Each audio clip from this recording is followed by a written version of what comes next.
बिहारमधील बाकेश्वर इथे एक विचित्र घटना घडली आहे आणि या घटनेसंदर्भात समजल्यानंतर अनेकांना आश्चर्याचा धक्का बसला आहे. असं काय घडू शकतं असा प्रश्न संदर्भात ऐकल्यानंतर प्रत्येकाला पडला आहे. अनेकांना हा सारा प्रकार सामाजिकदृष्ट्या आणि अनैतिकतेवर प्रश्नचिन्ह उपस्थित करण्याचा असल्याचं म्हटलं आहे.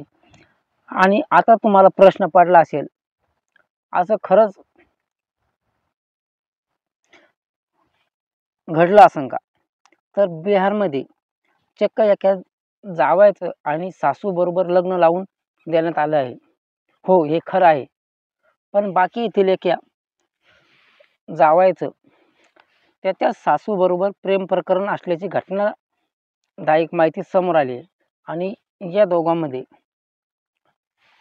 दोघांच्या प्रेम प्रकरणासंदर्भात घरातील व्यक्तीला समजलं आणि त्यानंतर घरच्यांनीच या दोघांचं लग्न लावून दिल्याचा विचित्र प्रकार समोर आला आहे.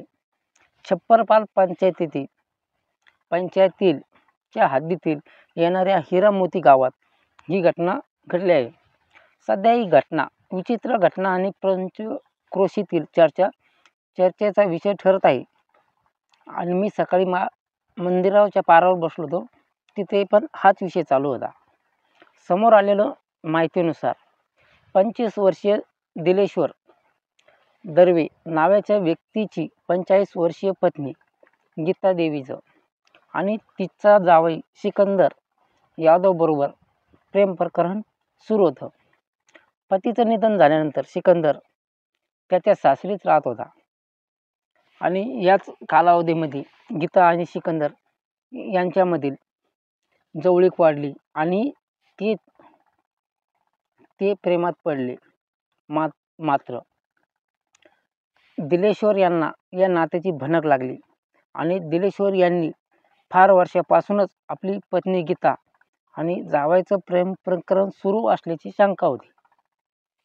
दिलेश्वर यांनी या दोघांचीही यांची कल्पना न देता स्वतःच्या वैयक्तिक स्तरावर यांचा माग घेण्यास सुरुवात केली आणि दिलेश्वर आणि शंका खरी ठरली आणि त्यांची पत्नीला जावयाबरोबर रंगेहात पकडलं. या संदर्भात दिलेश्वर यांनी ग्रामपंचायतीला माहिती दिली आणि सिकंदरने जाहीरपणे आपलं सासू गीतेबरोबर प्रेम प्रकरण सुरू असल्याचं मान्य केलं. त्याने ग्रामपंचायतीचे 5 पंच आणि जमलेल्या गावकऱ्यासमोर ही कबुली दिली. त्यानंतर दिलेश्वरने गीताचं लग्न जावयासोबत लावून देण्याचा निर्णय घेतला आणि या संदर्भात दिलेरनं पंचांना कल्पना दिली आणि गावकऱ्याची संमती घेऊन सर्वांसमोर सिकंदरच्या आणि गीताच्या माथ्यावर सिंदूर लावत पत्नी म्हणून तिला स्वीकार केला.